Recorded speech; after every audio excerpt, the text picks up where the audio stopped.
ഗ്രാമിക ന്യൂസിലേക്ക് സ്വാഗതം. കൂത്തുപറമ്പ് സഹകരണ റൂറൽ ബാങ്കിൻ്റെ ആഭിമുഖ്യത്തിൽ വിജയോത്സവം സംഘടിപ്പിച്ചു. നഗരസഭാ ചെയർപേഴ്സൺ വി സുജാത ഉദ്ഘാടനം ചെയ്തു. SSLC +2 പരീക്ഷകളിൽ ഉന്നത വിജയം നേടിയ വിദ്യാർത്ഥികളെ അനുമോദിച്ചു.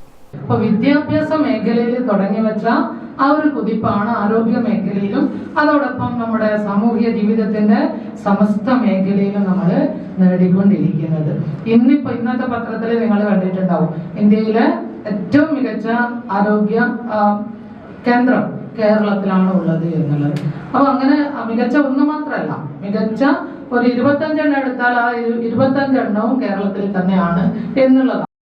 ബാങ്കിന്റെ വോൾഗ മിനി ഓഡിറ്റോറിയത്തിൽ നടന്ന പരിപാടിയിൽ ബാങ്ക് പ്രസിഡന്റ് കെ ധനഞ്ജയൻ അധ്യക്ഷനായി. C Vijayan, Ajeesh K Kizhakkayil, KV Gangadharan, Abhinav Alokkan, T Devanandan, M Dileep Kumar തുടങ്ങിയവർ സംസാരിച്ചു. ബാങ്കിലെ A ക്ലാസ് മെമ്പർമാരുടെയും ജീവനക്കാരുടെയും മക്കളിൽ SSLC +2 പരീക്ഷകളിൽ ഉന്നത വിജയം നേടിയ വിദ്യാർത്ഥികളെ ചടങ്ങിൽ അനുമോദിച്ചു. ഗ്രാമിക ന്യൂസ്, കൂത്തുപറമ്പ്.